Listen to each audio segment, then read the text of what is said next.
सेना भी लेकर आया है। क्या भरत आया है? हाँ, कहाँ है वो? अभी भिल्ली लोगों के कहने पर मैंने देखा, पेड़ पे खुद चढ़ के मैंने देखा, और बात सत्य है, वहाँ पे आक्रमण करने आ रहा है। आप मुझे आज्ञा दीजिए भैया। नहीं नहीं लक्ष्मण, भरत की बुद्धि ऐसी कुटिल नहीं हो सकती। जिसके माता की बुद्धि इतनी कुटिल हो सकती है, उसकी बुद्धि इतनी कुटिल क्यों नहीं हो सकती है? हे भाई, शीघ्र आज्ञा दो।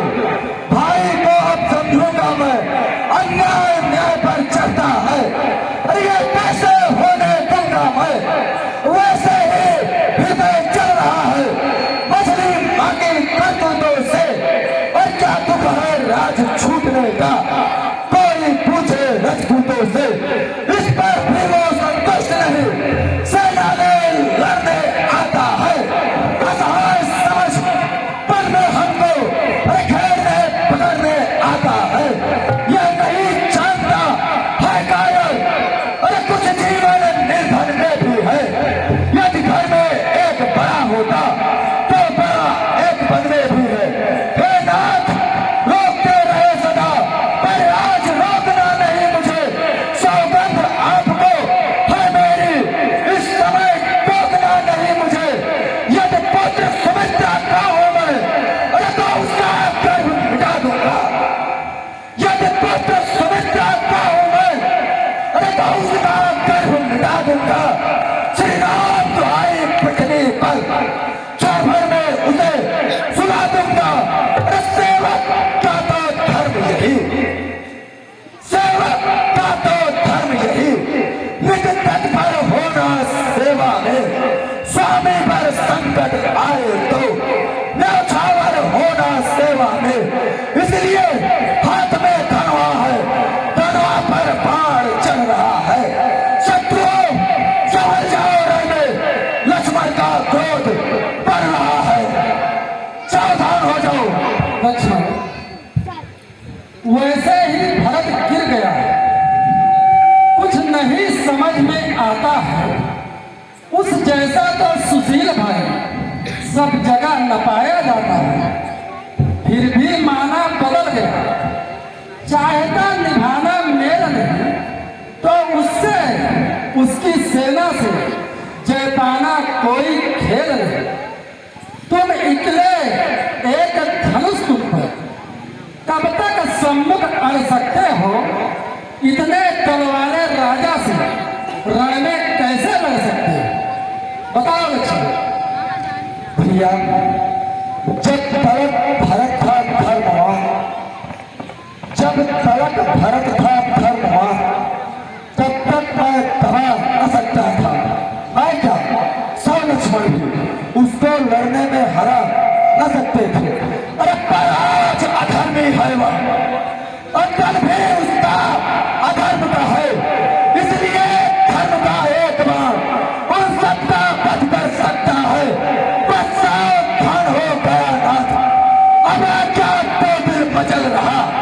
अपमानित क्षत्रिय का लहू भीतर ही भीतर उबल रहा। या तो यह बाण शत्रुओं का संहार बाण हो जाएगा, या आप दास की सेवा में बलिदान प्राण हो जाएगा। भाई भाई कैसा भाई? अरे भाई तब था जब निर्मल था, है अस्तित्व का साबाज जो कभी भुजाओं का बल था। उससे कुछ बैर नहीं झगड़ा, है उसके बुरे विचारों से विश्वाले दांत तोड़ दे तो कुछ थोप नहीं। फुंकारों से मुझे आदेश दीजिए, पृथ्वी की चाहे खंड खंड, अरे विंध्याचल दिल दिल हो जाए। तूफान समुद्र से उठ करके अंबर से चाहे टकराए, और शंकर भी आके मदद करे तो शंकर ही साक्षी होगा। रण में उसको संभालूंगा जो रबराई का बैरी होगा। आज आप हमें अपने आदेश के बंधन में मत बांधिए। आप भरत की रक्षा इस धरातल पर कहीं संभव है। साक्षात नारायण भी उसे हमारे प्रकोप से नहीं बचा सकते। सावधान। नहीं लक्ष्मण, तात प्रताप प्रभाव तुम्हारा, को कह सके को जान की प्रतिज्ञा की है उसे तुम निश्चित ही पूरा कर सकते हो, किंतु वेदों और विद्वानों का कहना है कि मनुष्य को कोई भी ऐसा कठोर कर्म करने से पहले उसके उचित और अनुचित होने का विचार अवश्य कर लेना चाहिए। कोई बड़ा और महत्वपूर्ण कार्य बिना सोचे समझे अकस्मात नहीं कर देना चाहिए जिससे पीछे पछताना पड़े। इसलिए उचित अथवा अनुचित की बात सोचकर और इसका परिणाम क्या हो सकता है इसका विचार करके ही धनुष उठाओ, क्योंकि युद्ध में सर्वदा हानि होती है, लाभ कम होता है। लक्ष्मण भैया। ये आकाशवाणी सुनी तुमने? हाँ। जो लोग उचित और अनुचित का भली भांति विचार किए बिना किसी कार्य को करते हैं वो पीछे पछताते हैं। मुझे तुम्हारी वीरता और पराक्रम पर किंचित भी संदेह नहीं, परंतु तुमने जो भरत को मारने की प्रतिज्ञा की है उसे तुम अवश्य पूरा कर सकते हो। परंतु सोचो कि यदि भरत के प्रति तुम्हारा संदेह मिथ्या हुआ तो क्या उसे जीवित भी कर सकोगे? जो प्रत्यक्ष आंखों से दिखाई दे रहा है आप उसे संदेह कहते हैं। कभी कभी आंखों का देखा हुआ सत्य नहीं होता। राजमत का प्रमाद प्रजा के साधारण मानव को हो सकता है, इंद्र जैसे देवता को भी हो सकता है, परंतु भरत का स्थान देवताओं से भी ऊंचा है। जिस प्रकार खटाई की एक बूंद से क्षीर सागर नहीं फट सकता, उसी प्रकार भरत को अयोध्या तो क्या त्रिलोक का भी राज दे दिया जाए तो उसे राजमत नहीं हो सकता। आपके इसी साधुपन से हमारे हाथ में आया हुआ राज चला गया। सारी जनता आपके साथ थी, आप चाहते तो अपना राज ले सकते थे। और प्रजा के बल पर मैं अपने पिताश्री का वचन झूठा कर देता लक्ष्मण। पिता और पुत्र का नाता प्रजा के मतामत से नहीं होता।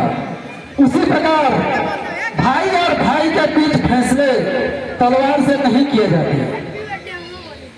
जिस राज्य के बारे में आप भरत को मारने की कल्पना कर रहे हो, सोचो कि वो राज अगर हमें मिल जाए तो जिस राज में तुम तीनों भाइयों का भाव न हो वो राज हमारे लिए विष के समान है। और जब तुम्हें राज की लालसा है लक्ष्मण, तो मैं तुम्हारी शपथ खाकर कहता हूँ कि मेरे एक संकेत मात्र से वो राज भरत तुम्हें दे देगा। नहीं भैया, नहीं भैया, हमें क्षमा करें, हमें राज की कोई अभिलाषा नहीं है भैया। तो उसी को शस्त्र उठाने दे। ठीक है भैया। भैया मुझे क्षमा करो भैया।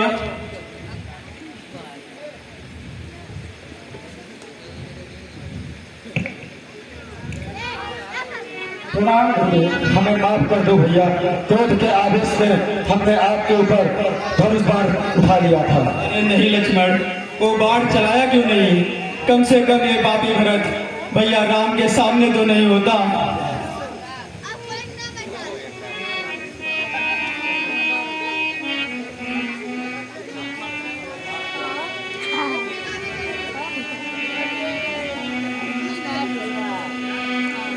आसन ग्रहण कीजिए गुरुदेव। भैया हम सब बोलो भरत, हम सब अनाथ हो गए भैया। हमारे पिताश्री कैसे हैं? भैया पिताश्री का बोलो भरत, हमारा नाश हो गया भैया। हम सब अनाथ हो गए भैया। पिताश्री, भैया ये विधाता, ये मैं क्या सुन रहा हूँ? पिताश्री,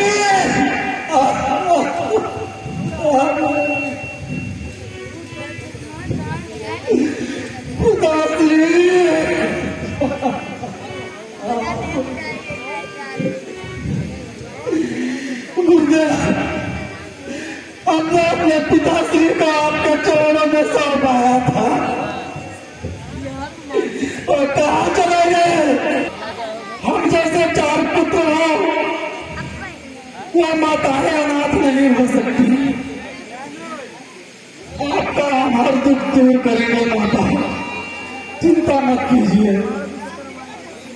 भरत, कहिए भैया। अयोध्या का राज्य छोड़कर तुम यहाँ क्यों चले आए? भैया मैं आपको वहाँ का राजा बनाऊंगा भैया, मुझे नहीं चाहिए राज। मैं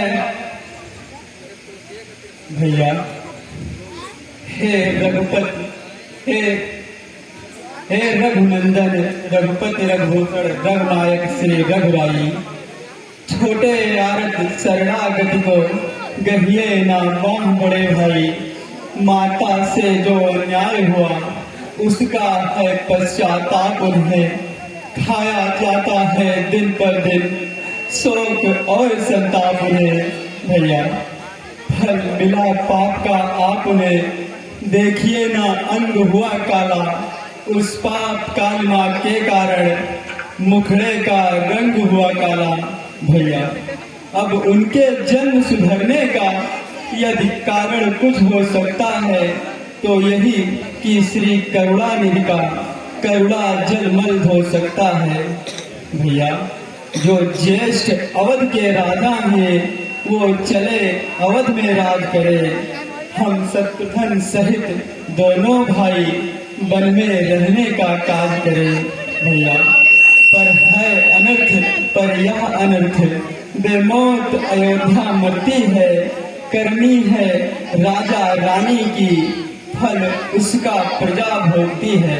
भैया जैसे भी हो लौटिए अवध, इतनी टैर भिखारी की ठाकुर जी की होती है, मंदिर तक दौड़ पुजारी की।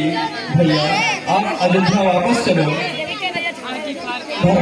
कहिए भैया। तुम अपने हृदय में यह क्यों बयान कर रहे हो? मैं भगवान शंकर के साक्षी करके कहता हूँ कि तुम जैसा धर्मात्मा पुरुष तीनों काज और तीनों लोकों में न हुआ है और न कभी होगा। तुम्हारे जैसे महात्मा का नाम स्मरण करने से लोगों के पाप, प्रपंच और समस्त अमंगल मिट जाते हैं। तुम पर कुटिलता का आरोप लगाना महापाप होगा। चुप रहा भैया, की बात कर रहे हो तो सुनो।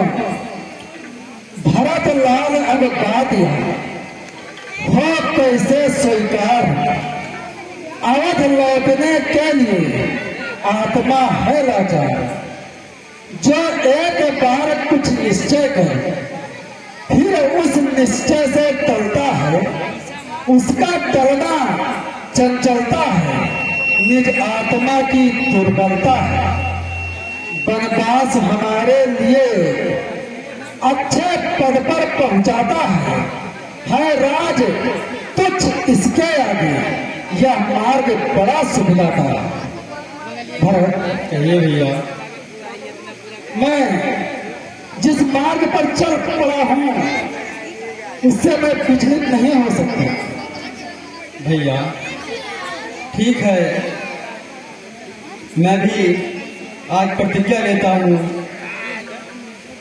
जेठे भ्राता जी के होते छोटा न राज्य कर सकता है, यदि करता है तो है धर्म, यह धर्म शास्त्र की आज्ञा है,